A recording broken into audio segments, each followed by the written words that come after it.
Bonjour les amis, je suis très contente de vous retrouver aujourd'hui pour lire le chapitre 24. Et oui, déjà le chapitre 24. Oui, ça fait longtemps qu'on a commencé le livre et on va bientôt le terminer puisqu'il ne nous reste que 4 chapitres jusqu'à la fin. Alors, le 24 est un chapitre très spécial puisque il faut se rappeler qu'au début du livre, eh bien, pas Antoine de Saint-Exupéry, le pilote. Je fais toujours une confusion entre Antoine de Saint-Exupéry et le pilote narrateur, puisque pour moi c'est la même personne. Mais soyons cohérents et soyons organisés, et disons le pilote narrateur du début du livre, eh bien, revient dans l'histoire. Puisque vous vous rappelez qu'au début du livre, eh bien, le petit prince rencontre un pilote qui est écrasé dans le désert. Ou bien on peut dire qu'un pilote qui s'est écrasé dans le désert rencontre le petit prince. Et puis, ils commencent à discuter et le petit prince lui raconte toutes ses aventures dans les différents astéroïdes et son arrivée sur la planète Terre. Mais tout ça, toutes ces histoires-là, c'était un flashback. Ça veut dire que c'était le petit prince qui racontait ses aventures au pilote. Et là, eh bien, on revient à la situation de narration initiale, c'est-à-dire qu'on revient aux deux personnages principaux, le petit prince et le pilote. Nous en étions au 8e jour de ma panne dans le désert et j'avais écouté l'histoire du marchand en buvant la dernière goutte de ma provision d'eau. Ah, dis-je au petit prince, ils sont bien jolis tes souvenirs, mais je n'ai pas encore réparé mon avion, hein, et je n'ai plus rien à boire, et je serais heureux moi aussi si je pouvais marcher tout doucement vers une fontaine. Ou si je pouvais avoir une pilule perfectionnée qui pouvait apaiser ma soif. Oui, c'est ce qu'on a vu dans le chapitre précédent. Bah oui, c'est possible. On a vu ça dans le chapitre précédent. Ok. Donc, nous en étions. Alors, pourquoi est-ce qu'on utilise le pronom « en » ici? Bon, on n'est pas obligé. On peut dire « nous étions au 8e jour » »,« nous en étions au 8e jour », les deux sont bons. Nous en étions au 8e jour, donc ça fait une semaine qui s'est passée. Et là, on commence la 2e semaine. Et il y a un gros problème, c'est que, eh bien, j'avais écouté l'histoire, donc j'avais écouté. C'est quel temps ça? Oui, vous connaissez, c'est le plus que parfait. Pourquoi? Eh bien, parce que c'est une action qui s'est passée avant une autre action dans le passé. Donc là, l'action dont on parle, c'est nous en étions au 8e jour. Ça, c'est l'action principale dans le passé. Et j'avais écouté, donc j'avais déjà écouté l'histoire du marchand. Voilà, juste avant. Donc, plus que parfait. En buvant, ça c'est le gérondif. Pourquoi? Parce que c'est une action simultanée. Ce sont deux actions qui se passent en même temps.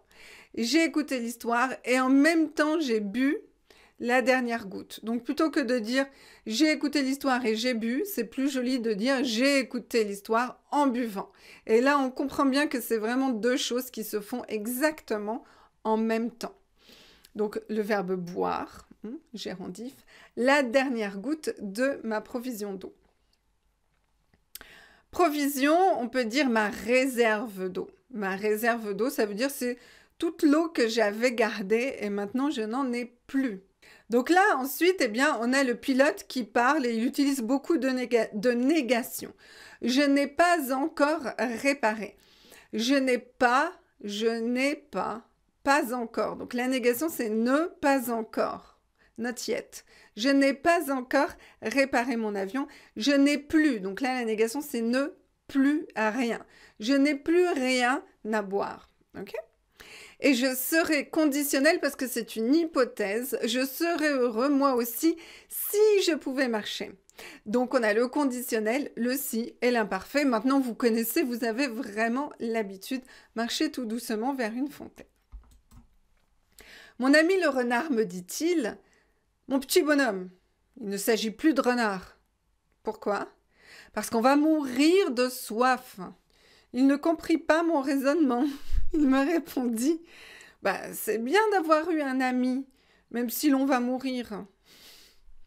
Moi, je suis bien content d'avoir eu un ami renard. Il ne mesure pas le danger, me dis-je. Il n'a jamais ni faim ni soif. Un peu de soleil lui suffit. Ok, donc là encore, eh bien, un gros contraste entre le pilote, qui est un être humain normal, et le petit prince qui vient d'une étoile et qui est un être pur. Mon petit bonhomme, alors là, c'est un petit peu ironique, parce que c'est un enfant, un petit, mais on dit mon petit bonhomme pour se moquer un petit peu. Donc mon petit bonhomme, il ne s'agit plus du renard. On ne parle pas ici du renard. Le sujet de conversation n'est pas le renard. On est en train de parler de choses mais beaucoup plus importantes. C'est qu'on va mourir. On va mourir de soif. Alors ça c'est intéressant, la préposition de. On va mourir de faim. On va mourir de soif. Donc mémorisez préposition de. Mais le petit prince ne comprend pas le raisonnement. Le raisonnement, c'est quand on raisonne, donc ça veut dire qu'on fait quelque chose de logique, qu'on exprime quelque chose de logique. Et le petit prince aussi, il est très logique, puisqu'il dit, eh ben, même si je dois mourir, eh ben, c'est quand même bien d'avoir eu un ami. Donc avoir eu, c'est l'infinitif passé, parce que c'est quelque chose qui s'est passé avant, qui se serait passé avant. Puisque là, en fait, il veut dire qu'il y a la mort, donc on va mourir, et j'aurais eu un ami avant. Et comme on a c'est bien de, et ben après c'est bien de, c'est l'infinitif. Donc c'est bien d'avoir eu un ami avant de mourir. Voilà. Donc pour vous, c'est ça. D'abord avoir eu un ami et ensuite mourir. Ok. Et là, là, il y a un gros contraste entre le raisonnement du petit prince et le raisonnement du pilote. Les deux raisonnements sont logiques, mais les deux raisonnements sont très différents et opposés. Ce qui est très intéressant, justement, c'est qu'on peut se dire que même si on a un raisonnement qui est très logique et clair, eh ben, l'autre personne en face peut aussi avoir un raisonnement logique et clair qui peut être tout aussi vrai que votre raisonnement. Donc on peut très bien avoir deux raisonnements contradictoires, contraires, et en même temps logiques. C'est intéressant. Il ne mesure pas le danger. Vous savez, mesurer, eh bien, c'est quand on a une règle et puis qu'on mesure les mètres, les centimètres, les millimètres. Et bien là, c'est un peu différent. C'est il ne réalise pas le danger. Il ne comprend pas le danger. Il ne réalise pas. Il n'arrive pas à mesurer la taille du danger. Il ne réalise pas que c'est un danger très, très grand. Okay. Donc, il ne mesure pas le danger, me dis-je. Il n'a ni faim ni soif, donc ça on a déjà étudié ça. Ni, c'est la double négation. Il n'a pas faim et il n'a pas soif. Il n'a ni faim ni soif. Ok ? Un peu de soleil lui suffit, donc parce que c'est l'expression suffire à quelqu'un. Donc on a le pronom indirect. Ça suffit au petit prince. C'est suffisant pour le petit prince. Ça suffit au petit prince. Okay. Donc le soleil lui suffit. Le soleil, c'est suffisant. Il n'a pas besoin de plus. Il n'a pas besoin de boire. Il n'a pas besoin de manger. On voit que là, le pilote, il délire un peu puisqu'il pense que le petit prince ne boit pas et ne mange pas et qu'il est comme une étoile filante qui se nourrit de lumière. Alors peut-être, peut-être pas. Mais il me regarda et répondit à ma pensée. « J'ai soif aussi, cherchons un puits. » J'eus un geste de lassitude. Il est absurde de chercher un puits au hasard dans l'immensité du désert. Cependant, nous nous mîmes en marche. Quand nous eûmes marché des heures en silence, la nuit tomba et les étoiles commencèrent de s'éclairer. Je les apercevais comme en rêve, ayant un peu de fièvre à cause de ma soif. Ah, Vous voyez, je vous ai dit que le pilote commençait un petit peu à délirer. Oui, eh bien c'est normal, il avait de la fièvre parce qu'il avait trop soif. En fait, il était déshydraté. Ok, donc là, on a beaucoup de verbes au passé simple. Vous savez que dans le français moderne, on va remplacer tous ces verbes avec des verbes conjugués au passé composé. Il me regarda, il m'a regardé. Il répondit, il m'a répondu. Ou il a répondu à ma pensée. J'eus un geste, j'ai eu un geste de lassitude. La lassitude, en fait, c'est quand on est fatigué de quelque chose. Je suis fatiguée de ce petit prince qui est vraiment un peu bizarre. Il est absurde, donc ça vous comprenez, il est absurde, mais vous devez mémoriser les prépositions, parce que je sais que les prépositions, c'est difficile pour vous. Donc il est absurde de chercher. Le deuxième verbe est à l'infinitif. Il est absurde de chercher un puits. Pourquoi est-ce qu'on a un S à puits ? Eh bien, c'est un mot un peu bizarre pour lequel eh bien, on va mettre un S même au singulier.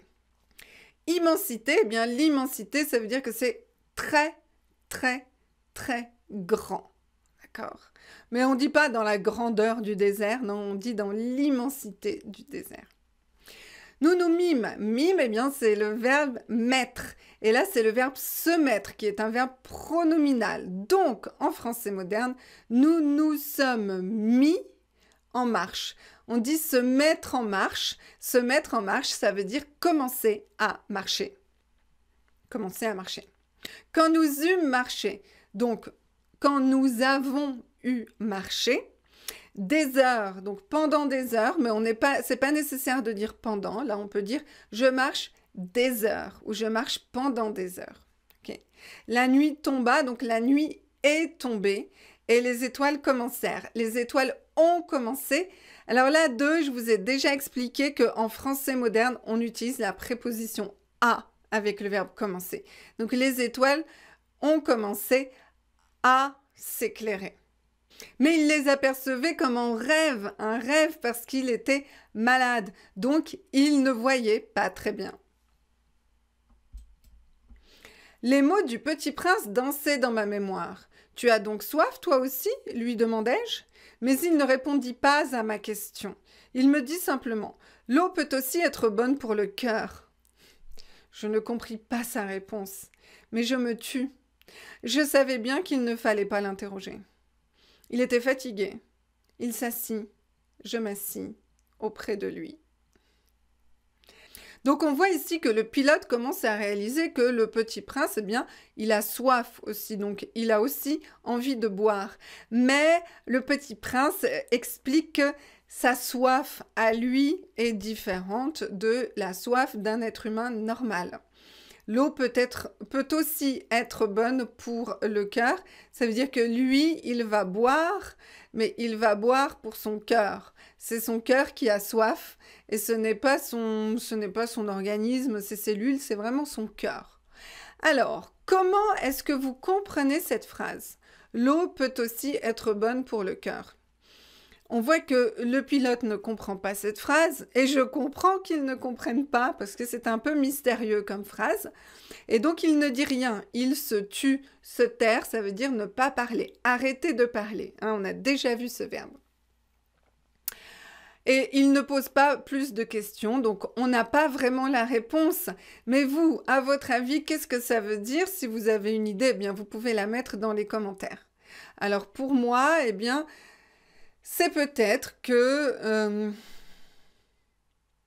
l'eau apporte une fraîcheur. Donc, par exemple, quand on est dans le désert, qu'on a chaud, eh bien, l'eau apporte une sensation de fraîcheur qui fait qu'il y a une émotion de calme et de paix qui rentre dans le corps et dans le cœur aussi.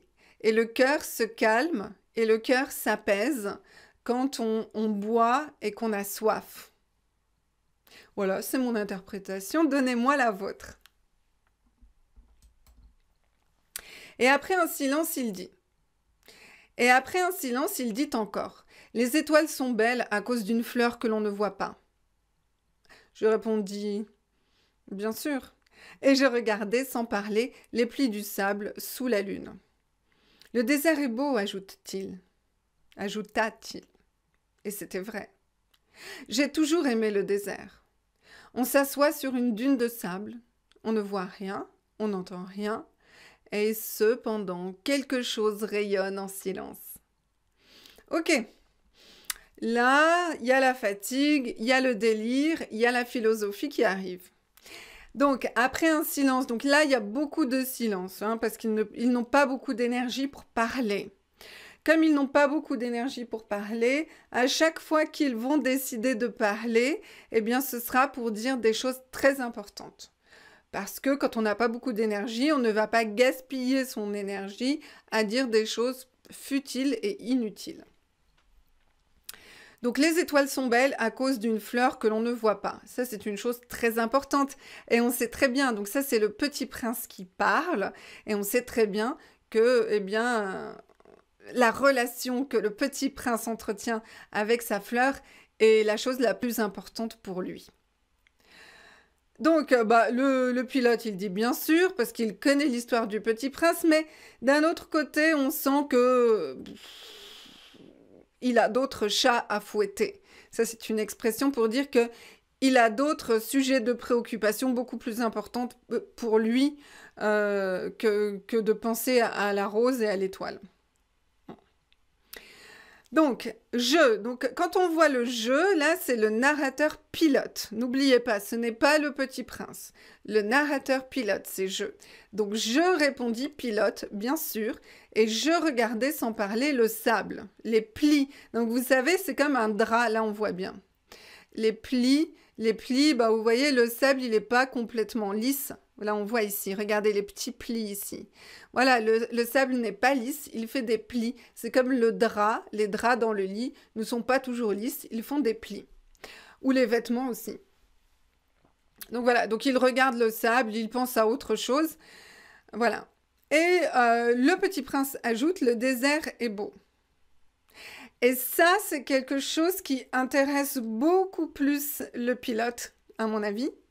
C'est quelque chose qui le concerne beaucoup plus, puisque le pilote, eh bien, ça fait plusieurs jours qu'il est confronté au désert, qu'il est confronté au sable, et du coup, ça, c'est un sujet de réflexion qui le touche personnellement.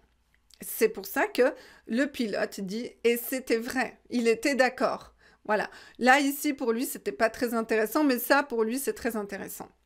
Et il nous explique pourquoi. Il a toujours aimé le désert. Et qu'est-ce qu'il aime dans le désert? Eh bien, il aime que même si on ne voit rien, on n'entend rien, eh bien, il y a quelque chose qui rayonne. Vous voyez les rayons du soleil? Les rayons du soleil, c'est de la lumière, c'est de la chaleur, c'est de la vibration.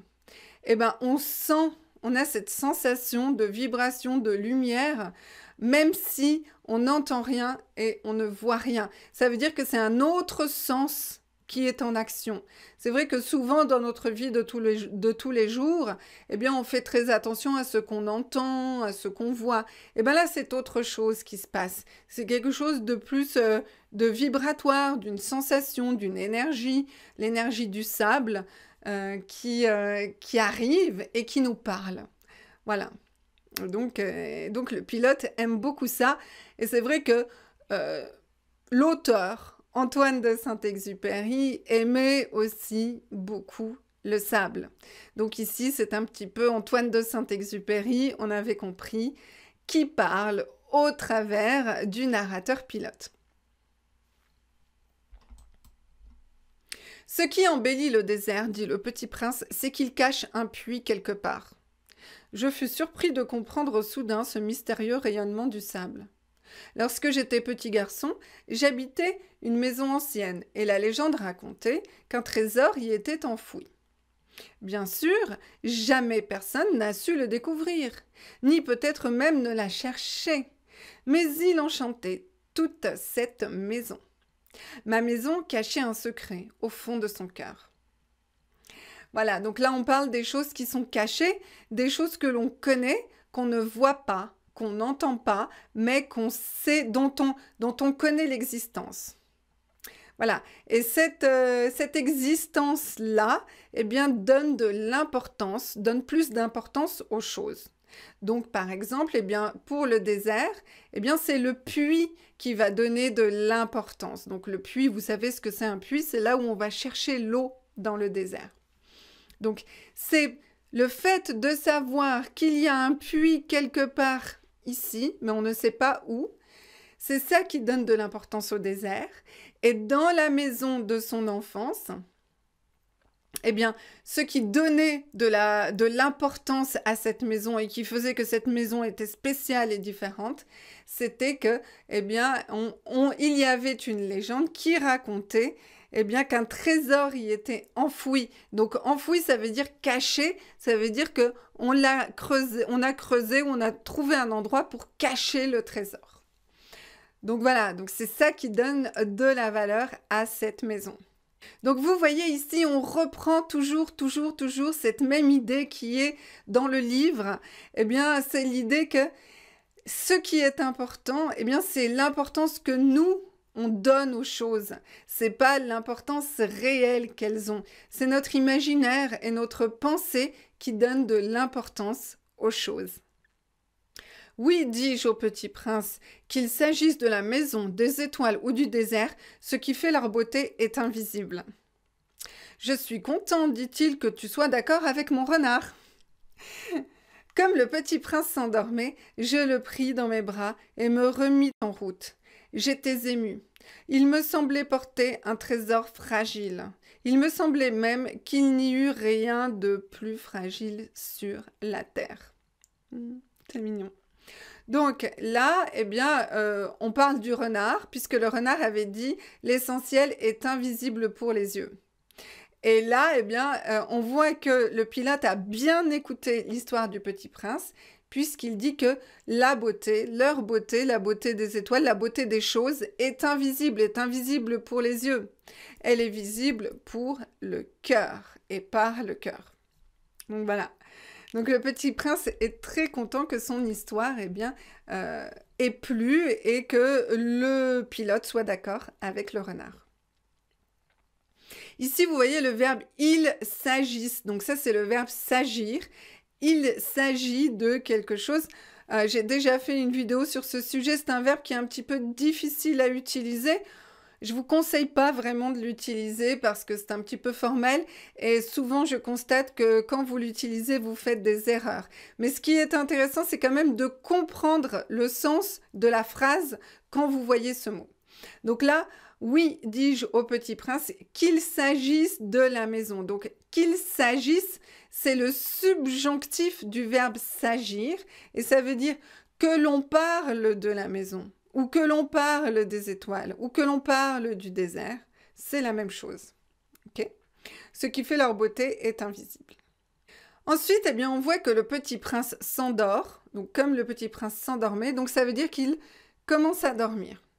Et donc, le pilote le prend dans ses bras, et il se remet en route, ça veut dire qu'il va reprendre la route, il va recommencer à marcher. Donc le pilote est très courageux parce que le pilote, il est malade, il a de la fièvre, il a soif, mais il porte quand même en plus le Petit Prince quand il marche. Voilà, donc j'espère que le Petit Prince est très léger. Alors, il y a aussi une émotion très forte qui l'aide beaucoup, puisqu'il dit « j'étais ému ». J'étais ému, c'est la même famille que émotion, émouvoir, et donc ça veut dire « j'avais beaucoup d'émotions ». J'étais ému. Donc ça, vous pouvez mémoriser. Je suis ému, ça veut dire « j'ai beaucoup d'émotions ». Souvent, ça veut dire que on a envie de pleurer. Par exemple, quand on regarde un film triste, on est ému. On sent les larmes qui vont venir ou bien on sent une émotion forte de... Là, c'est pas vraiment de la tristesse. C'est quoi d'ailleurs comme émotion? Un mélange... Bah, il est touché par ce Petit Prince. Ouais. Pourquoi il est touché par ce Petit Prince? Eh bien, il a l'impression que le Petit Prince est un trésor.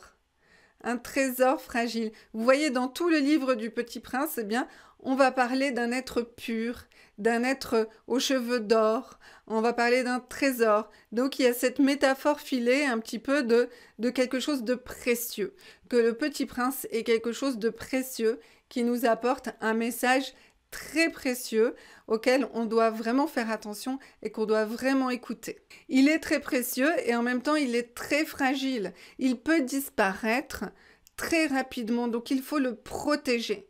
C'est un message, c'est un messager qu'il faut protéger. Donc là, on commence à sentir que le Petit Prince commence à devenir fragile et ça nous amène petit à petit vers la fin du livre. Je regardais à la lumière de la lune ce front pâle, ses yeux clos, ses mèches de cheveux qui tremblaient au vent, et je me disais, ce que je vois là n'est qu'une écorce, le plus important est invisible. Comme ses lèvres entr'ouvertes ébauchaient un demi-sourire, je me dis encore. Ce qui m'émeut si fort de ce Petit Prince endormi, c'est sa fidélité pour une fleur. C'est l'image d'une rose qui rayonne en lui comme la flamme d'une lampe, même quand il dort. Voilà, donc là on comprend son émotion. Son émotion, eh bien, l'émotion du pilote, eh bien, c'est qu'il pense à la relation de fidélité que le Petit Prince a avec la rose. Et c'est le lien le plus fort. C'est un lien extrêmement fort et qui est très rare. Et en général, dans les chapitres précédents, eh bien, on a remarqué que eh bien, les autres personnages cherchaient ce lien ou n'avaient pas ce lien. Donc c'est un lien qui est rare, qui est précieux. Et le pilote, eh bien, il aimerait peut-être avoir aussi un lien privilégié avec quelqu'un ou quelque chose. Et là, on a encore la métaphore de la flamme, de la lumière qui rayonne, de la lampe. Donc voilà, il nous est encore présenté comme quelque chose de lumineux qui nous éclaire et qui nous guide. Ce n'est pas son apparence physique qui est importante. Vous voyez, là, il nous décrit le Petit Prince. Le front pâle, pâle, ça veut dire assez blanc. Les yeux clos, ça veut dire les yeux fermés.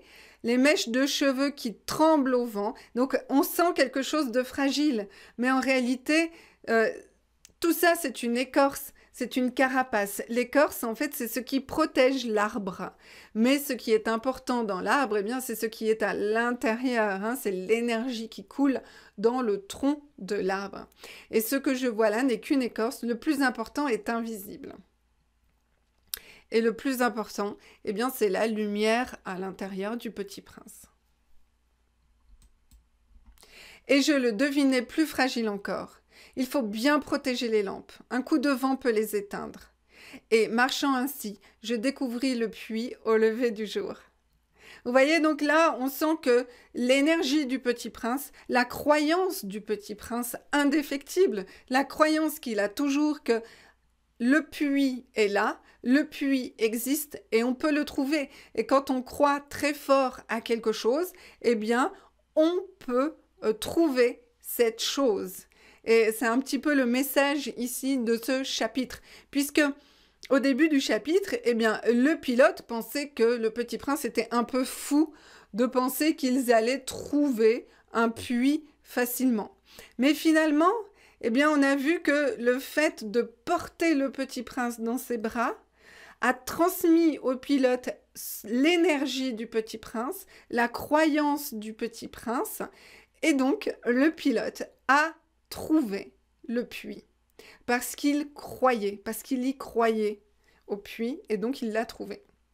Voilà les amis, alors vous avez constaté que dans les dernières pages, eh bien, je ne vous ai pas expliqué tous les mots parce que si vous avez suivi toute l'histoire du Petit Prince avec moi, eh bien, vous avez progressé petit à petit au fur et à mesure des chapitres et je pense que maintenant, eh bien, vous avez une certaine autonomie qui peut vous permettre de comprendre par vous-même la majorité du vocabulaire. Donc c'est pour ça, pour la fin, pour les derniers chapitres qu'il nous reste, il n'en reste pas beaucoup, eh bien je vais me concentrer de plus en plus sur le message qui est caché derrière les mots.